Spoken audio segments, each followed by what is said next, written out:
President Obama getting mixed reviews from independents following last night's State of the Union address. Our Casey Wyan gets reaction. A gathering of independent voters in a Los Angeles suburb. Royce DeRazio is a stand-up comedian who's disappointed in his former candidate. Royce, you used to work for President Obama's campaign. You voted for him. Anything you hear tonight make you regret that decision? You know, not so much regret the decision. I mean, I think most independent voters feel disenfranchised over the last year with some of the decisions, his ability to just hand over his presidency to his own party. Nancy Corradini voted for John McCain, yet likes what she heard from President Obama. I think the best part was when he said he would use the veto if needed. I think that means he'll stand up to his party if needed. You're also a small business owner who's had to lay someone off recently. He talked about jobs. He talked about incentives for small business. Did you hear enough? I did like that part as well.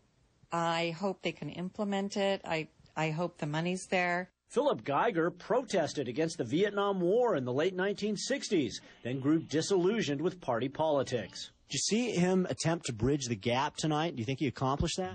I think he did in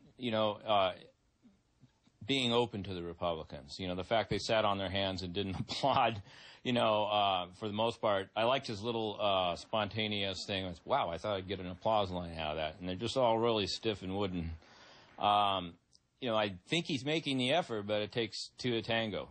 Similar sentiments from Michael Reel, who voted for Ronald Reagan and Barack Obama. I thought the president tackled the issues of some of the blunders or mistakes that his administration made in their first year in office.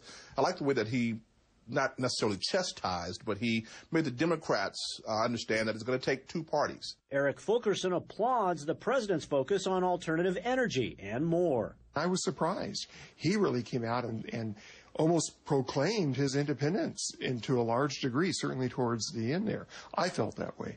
And so I was impressed. Of course, the big question, as some of our people here, in this group have raised, is can he truly execute? Will he follow through?